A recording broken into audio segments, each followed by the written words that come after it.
A few days ago, I posted a video on my own CV that got selected at McKinsey, Bain, LEK, and Deloitte. And honestly, the response was insane because a lot of you messaged me asking if I could review your CVs and tell you whether you'd make it past the interview stages. So then I put out a call on my community tab asking you all to send in your resumes for me to review. And honestly, thank you so much for everyone who has submitted. And to be honest, guys, some of the CVs were genuinely impressive, almost like I'd hire you today. Some of them were pretty good, but had a lot of improvement points. And some of them, I'm not going to lie, made me wonder if you've ever even looked at a consulting CV. So in that light, I'm doing something that I've never done on this channel before, which is actually reviewing your real CVs based on my own grading criteria. I'll basically score the CVs out of 15 points. I'll tell you what's working, what's not working, and how to improve your CV so you can get a higher score. But before we dive in, I need to show you the exact criteria that I'm using to grade your CVs, right? So let's first touch on that. So in terms of how I'm going to score the CVs, I've created a criteria based on my own experiences as well as conversations with recruiters, consultants, at other firms as well. And a quick disclaimer here that this is my own judgment and does not represent any of the consulting firm's actual scoring metric, because every firm will have a slightly different criteria and there will be some subjectivity involved as well. That being said, hopefully this should still give you a good idea on how well your CV might stack up against others for a consulting application process. Alright, so in today's video, I'm going to be breaking down your CV into 3 sections: education, work experiences, and leadership/teamwork activities. And each section will get a score out of 5, and let me break it down for you. So first criteria we have is education, and this is how I'm going to be scoring it, right? So you'll get a 5 out of 5 if you can show an evidence of a first-class degree from a top target university. And guys, if you haven't seen my UK target uni video yet, feel free to check that out. I'll leave a link in the description as well. But basically, I'd say like the top university in the UK, as you see here, will be Oxford, Cambridge, LSE, and Imperial, and of course LBS as well if we're including postgrad universities too. Now, if you got a first-class honors or have a predicted first class from any of these universities, you're getting a 5. But even if you're not from these universities, and let's say you're in a tier 2 university like UCL, Warwick, or Bristol, and you have an exceptional first class degree such as being on the dean's list or the top 5% of your cohort, you may still get a 5 out of 5. Now moving on, a 4 out of 5 would be evidence of a 2-1 from top target universities that we mentioned, or a first from a tier 2 uni like UCL, Bristol, Warwick, or Durham, or again an exceptional first class from tier 3 universities like Nottingham, Bath, St Andrews, or Leeds. And a quick disclaimer before you all get offended by the definition of tiers, right? These tiers are essentially based on the number of MBB consultants that each uni produced, and I made a separate video on that, so please do check it out. Next up, we have for 3 out of 5. Now, you will need a 2-1 from a tier 2 university, or a first from a tier 3 university like Nottingham, Bath, etc., or again an exceptional first from a non-target university, again meaning dean's list or top of your year, for instance. And then for 2 out of 5, that would be a first from a non-target uni without exceptional evidence like the dean's list. And last but not least, a 1 out of 5 would be for everything else. So if you've got a 2-2 or lower, or your grades are not stated, and then you might be assumed the lowest grade and get a 1 out of 5. Now, I know this sounds harsh, guys, especially if you're from a non-target university, but the reality is that top consulting firms, they have to use academics to filter out candidates due to the sheer number of applications they get every single year, right? And which is often in the tens of thousands nowadays. And I know it's not fair and it's probably not the most accurate approach, but it is the reality. So if you are from a non-target university, you need to absolutely smash it in other categories to basically compensate for it and make it past that CV screening stage. All right, now moving on to the second criteria, which is work experiences, and my scoring will basically work like this. So you'll get a 5 out of 5 if you have at least one major internship at an elite employer with strong impact and relevant consulting skills as demonstrated. And elite employers would be the big names of each industry, right? So as you can see here, McKinsey, Bain, and BCG for consulting, bulge brackets like Goldman Sachs, JP, and other elite boutiques for investment banking, and like Google or Meta for tech and other large corporate companies. And moreover as well, like if you are an entrepreneur with a genuinely impressive track record, such as, raising significant amount of funding, or you have made a genuine difference in your field, then you could also get a 5 out of 5. And moving on, a 4 out of 5 would be similar. So like at least one major internship, not an elite, but a reputable employer with great skill set demonstration. So those would be, for example, Big 4 for consulting, mid-tier banks, and other well-known, let's say, FTSE 100 corporates out there. And also, if you are a business owner or have work experience in a startup with a real traction, that would also give you a 4 out of 5, provided that you can demonstrate those consulting skill sets. And then for 3 out of 5, it would be an internship and any other boutique or smaller firms. Now, Now, this could be startups or sort of less well-known firms, but you have to still show the consulting toolkits like analytical or problem-solving skills to score 3 out of 5. And then for 2 out of 5, it would be sort of scattered work experiences, right? That's very short term. Maybe you've done 2 to 4 weeks here and there, but nothing substantial, and you have a bit of limited demonstration of that consulting toolkit. And last but not least, for 1 out of 5, it would be sort of no work experience at all, or you kind of have like irrelevant experiences that doesn't demonstrate a consulting toolkit. So overall, guys, work experience is a critical factor consulting firms look at because it really shows whether you can actually function in a professional environment, and ideally also like that you've developed the skills that is relevant to consulting, right? Like problem solving, analytical skills, client communication, etc. That essentially provides them a hint that, oh, you might be able to perform well as a consultant if we were to hire you. And then the final criteria we have is leadership and teamwork, and here's how I'm going to be scoring it. So you essentially get a 5 out of 5 if you have been a president of a major university society, or a captain of a major sports club at a university level, or something nationally impressive like being a published author or a national debating champion or a chess champion, for example. And then for 4 out of 5, you'll need to be a president of a smaller society or a sports club, or let's say a major committee member at a bigger society or a sports club, such as like, let's say being the treasurer of the first team football, or even having like a lead role in a play or your debate team at your university. That could also be a 4 out of 5 as well. And then for 3 out of 5, this would be committee member position of a minor society or a sports team with a very strong record and evidence of leadership stated in your CV. And then a 2 out of 5 would be sort of like the same without the strong evidence of leadership. So again, reiterating the point that it really does matter how you phrase your experiences in your CV, which is very important. And then last but not least, 1 out of 5 would be no positions of responsibility at all. Now, consulting firms do care quite a lot about leadership and teamwork because consulting is fundamentally about working in a team and influencing people, right? And driving the changes in organizations. So if you can't really demonstrate that you've led something, you've organized something, or taken initiative in some area of your life, then that might be a potential red flag for many consulting applications. All right, so to wrap up, what I'm going to do is I'll basically add them up to give a total score out of 15, as you can see here, and then I'll give you my honest assessment of whether the CV could get an interview or not. Obviously not an absolute yes or no, because I can't guarantee you that, but just based on my own experiences and opinion. And from a scoring perspective, I would say like if you score above 12, that would mean a very high chance of getting an interview, provided that your online test scores are great. And for scores between, let's say 9 to 12, it'll probably be a maybe. So you need sort of exceptional online test score, and your CV might get reevaluated and also debated between consultants before it gets decided for an interview. And lastly, for 8 and below, it would most likely be a rejection. Now, that being said, obviously, if you do need some professional help and one-on-one coaching sessions to improve that 8 up to the 9 to 12 or even higher than the 12, then obviously do check out the mentorship program I've got in the description. But yeah, I mean, hopefully that's all clear in terms of how I'm going to do the CV grading. And just a quick disclaimer before we start, right? All the CVs that I'm going to show are all anonymized, and all of the students that have submitted the CV have basically agreed to it being shown on my YouTube channel and other channels as well. And so with that being said, let's dive into the actual CV review / roasting session. Okay, so the first CV I'm going to actually review is my own CV back when I was a student at LSE, because I'm just curious what I might have scored in my own grading criteria, right? So starting off with education, I had an expected first class from LSE, which is a top target university, so I'm going to get a 5 out of 5 there.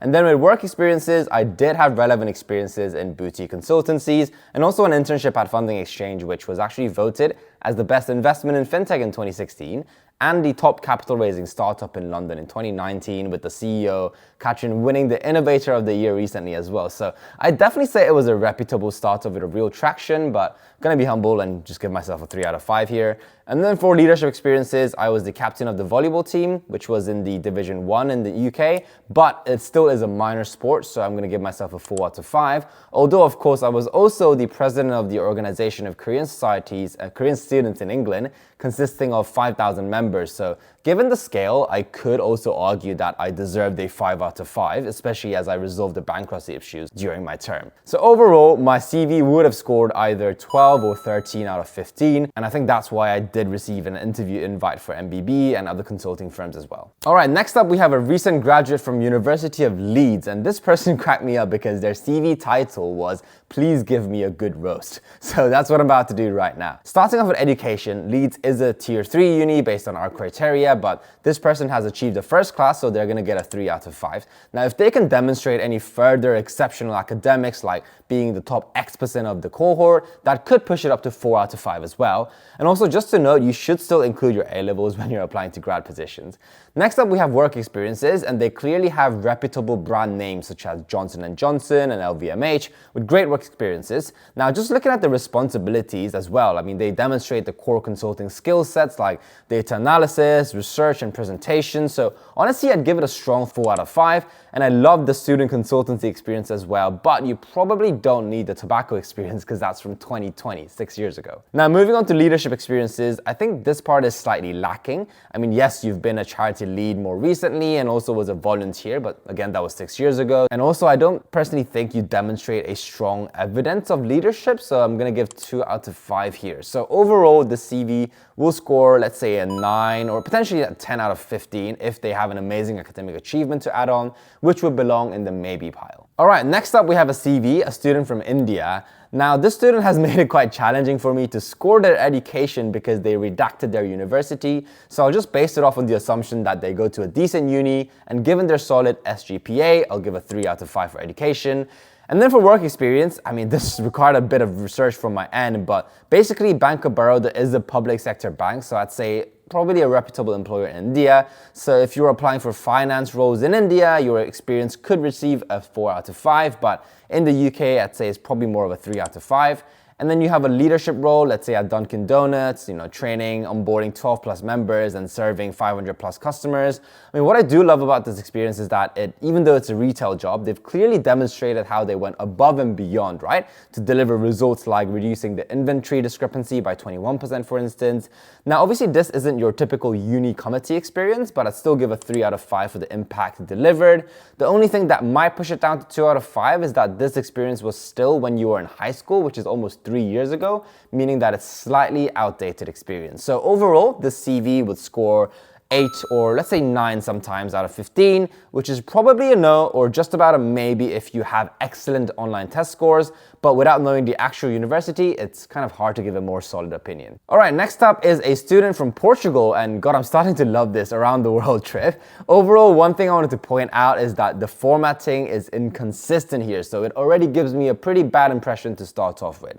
So for education, this person is attending Catolica Lisbon School of Business, which I had to ask my friends in Portugal for their opinion on how it places into IB or consulting, and the answer I got was that it was a non-target. And now, given that this person also went to CBS, which again is the non-target, but had a decent grade, I'll give it a 2 out of 5. For work experiences, they have an internship coming up at KPMG, which is great, but it's not a completed internship, so it doesn't really count towards the scoring.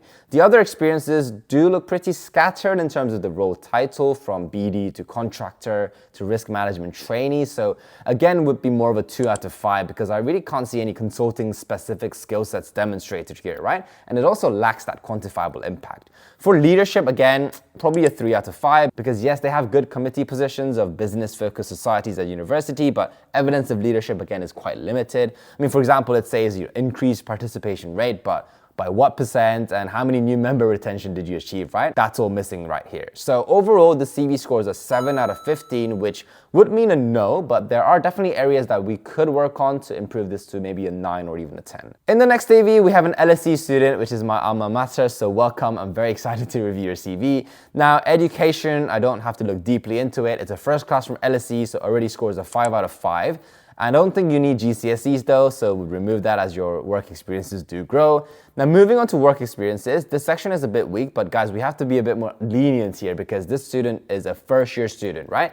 And Street Bush, to my understanding, is a boutique accountancy based in Exeter, but the descriptions are slightly weak, as it's like verbatim telling me what skills you developed rather than actually showing me what you did and how you did it. And also, like, you just generally have weak phrasings like I used Excel, right? It's more of a description rather than actually showing you responsibilities. So overall, it's a 2 out of 5 for work experiences. And then for leadership, I quite like the volunteering experience, leading a 30-person team as a student, fresh out of sixth form. So definitely a strong demonstration of leadership here, and overall would score 3 out of 5. And as you are a first year, it would be good for you to start taking on committee roles at university as well to round up your leadership and teamwork skills across the multiple disciplines. So overall, this CV would still be a 10 out of 15 despite the weak work experience, because LSE name brand really carries it. And obviously this CV has the potential to be much higher with the right trajectory and guidance throughout the next 2 years. All right, next up we have a student from University of Portsmouth. And given that Portsmouth is a non-target and they have a 2-1, I'd say their education from the get-go would be a 1 out of 5, unfortunately. And I know it sounds harsh, but over 30% of the graduates nowadays in the UK, they graduate with a first-class honors, right? So if you have a 2-1 from a non-target, it's not impossible, but it's going to be really tough to compete for these professional services jobs. Now for work experience, I was going to say I love that equity research analyst at JP Morgan, but when I looked into it, it seems that the self-directed just means that you are a user of the JP Morgan self-directed investing platform and that you performed your own investment analysis. So it's not really a work experience, right? And also, like, your description is just an overload of investment banking jargons, like name dropping every single finance terms you've heard with no quantifiable impact or outcome. So I don't really like that either, and I'm probably going to give it 2 out of 5.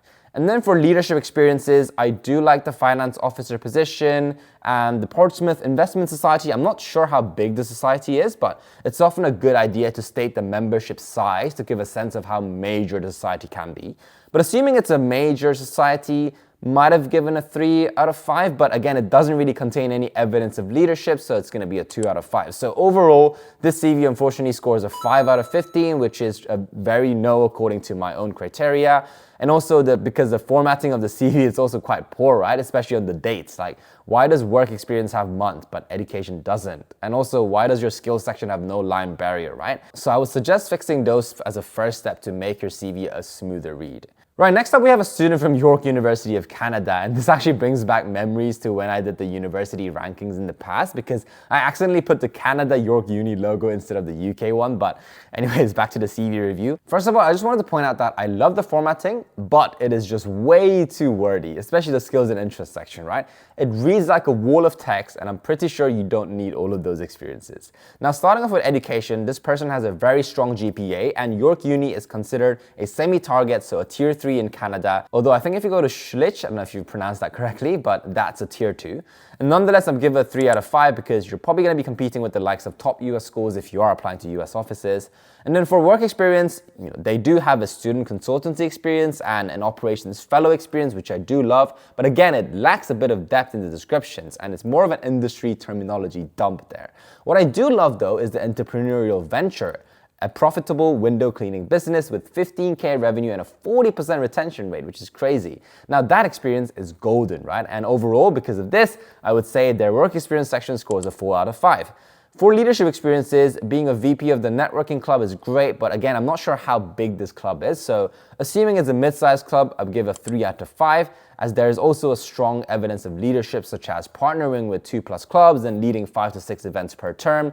Now, I'd also love to see how much you were able to contribute to the membership and engagement growth as you carry out this leadership position throughout the next couple of years. And overall, again, this is a very, very strong CV for a first-year student, scoring a 10 out of 15. And even though they go to a semi-target uni, I think they have a strong chance at a top consulting firm if they can build up the right experiences and extracurriculars throughout the next year or two. Right, next up we have a student from Oxbridge. Now, this person redacted so much of the information, but they added just enough information for me to base off the scoring on, so thank you. Starting off at university, they study medicine at Oxbridge, and to my understanding for medicine, your grades don't really matter as much as just passing the exams, and nonetheless, this education is already a 5 out of 5 given Oxbridge and a strong IB. And then work experience-wise, they've already done a research fellowship at a hospital prior to even starting starting at university, which actually tells me that even for job application these days, you have to start preparing as early as possible, right? Anyways, they also co-authored a research study and done a lot of data analysis throughout the 6-month experience, so I give it a 4 out of 5, especially for first year students. One other thing I'm not sure is how they pulled off a spring week when they were in year 12, and if they are not a Nepo baby, then it's a pretty impressive record as well. And again, a wake-up call to some students, right? That if an Oxbridge medic is preparing this early, what are you guys doing? Anyways, moving on with leadership, again, a non-exec role and a tutor role. I mean, I do like it, but there's no strong leadership evidences, right? Because there's a lot of like coordination and collaboration phrasing. I'd probably give it a 2 out of 5, although I wouldn't really worry too much on this because you're only a first year and you have 2 more years to get those leadership positions to round up your CV. So overall, the CV score is a 11 out of 15, which is an extremely strong CV again for a first year students, and quite excited to see what you can achieve in the next 2 years with the right guidance. Last but not least, we have a CV from my dearest country, Korea. Now, I do know the Korean consulting landscape quite well, so I'll base it off on that criteria for this one. Starting off at university, since they went to a non-target for bachelor's and a semi-target for master's, I'd give a 2 out of 5, even with a strong GPA. Now, for those of you who don't know, Korea is very, very strict with top consulting firm recruitment, right? And they pretty much only pick juniors from 5 universities in Korea: Seoul, Korea, Yonsei, KAIST, and Postek. Now, sure, they do hire students from top US and UK universities too, but if you're a Korean university student, you need to be from those 5 universities. And whilst SKKU is an exceptional uni in Korea just on its own, for MBB recruitment, it's just not good enough. And then work experience-wise, they pretty much got 2 strong experiences at top consulting firms, BCG and PwC, so very elite experiences in Korea, although the role itself is an RA role, which is more of a temp role in the UK, rather than a formal internship, right? That being said though, it's still 2 strong experiences, and I give it a 4 out of 5 here. Not 5 out of 5 because I can't see strong evidence of consulting skill sets, right? And even though you are an engineer, you need to demonstrate the consulting toolkit that you have developed throughout these internships. The reason why I say this is because you already demonstrate your engineering skill sets in the extracurricular section below, which I do like, and it is fantastic that you have a patent and you were awarded the Best Paper Award. So this could be seen as like a national level achievement and push your extracurriculars up to a 5 out of 5. Although one thing I think you might lack would be a committee or society or out of uni leadership experience, so I think a 4 out of 5 for the leadership section is more realistic. Again, overall, the CV scores a 10 out of 5, which is a very solid CV, and if this person was to apply for engineering consultancies where their skill sets would shine, they'd have a much higher chance. But for MBB and in Korea, it's still be in sort of the maybe pile, although I'm sure you will be able to overcome that barrier, as I've seen some SKKU students do break into MBB and top firms in recent years. Alright, so that's it for today's CV review session, and hopefully watching all of these CVs get scored gives you a sense of where your CV might stack up against others. And if you haven't watched my previous video on my own CV that got interviews at McKinsey, Bain, Deloitte, and LEK, go watch that first because that provides a more detailed breakdown on how to structure your CV and the 3 ways to instantly improve your CV as well. Also, do drop a comment below telling me what your score might be like based on my criteria and whether you agree or disagree on any of the criteria that I set out, or if you have any other specific questions about your own CV. And honestly, like, this was a really fun exercise for me to do, and I'd love to do more of this in the future, potentially with guests as well, so other consultants. So do let me know if you guys want me to do another round of these. And if you have enjoyed this video, then please hit that like and subscribe button, as it'll mean so much for me. And I post content every single week on consulting, career advice, career journey, salaries, living in London, everything that might be interesting to you, so stay tuned. And last but not least, if you do want one-on-one support from myself on navigating through the consulting application journey, whether that's CV reviews, cover letters, networking, or even case and fit interviews, do check out the link in the description below, as I'm going to be launching my 2nd cohort of my mentorship program very soon. Thank you so much for watching, guys, and good luck with your applications, especially for those interns applying for the internship. And remember, guys, your CV is just the first step, and you can still improve it even if it's not perfect right now.